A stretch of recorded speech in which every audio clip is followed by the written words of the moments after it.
এই টোটো একটু থামো তো।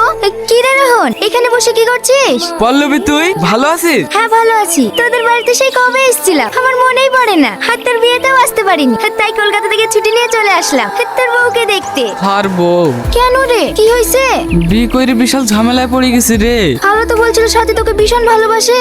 ভালোবাসে না ছাই। না রে, ও সত্যি তোকে ভীষণ ভালোবাসে। তা আমি আজকেই তোকে প্রমাণ করে দেবো। কিভাবে? চো, যেতে যেতে সব বলছি।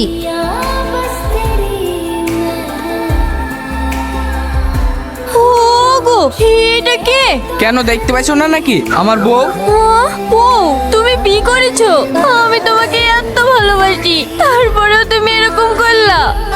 তুমি আমাকে ভালোবাসো? হ্যাঁ ভালোবাসি, ভীষণ ভালোবাসি। যদি ভালোই না বাসতাম তাহলে তো সেই দিনে চলে যেতাম, যেদিন তোমার সাথে আমার প্রথম ঝামেলা হয়। বিশ্বাস করো, আমি তোমাকে ছাড়া বাঁচবো না। আমার পাশে কোনো মেয়েকে আমি সহ্য করতে পারবো না, কোনো মেয়েকে না।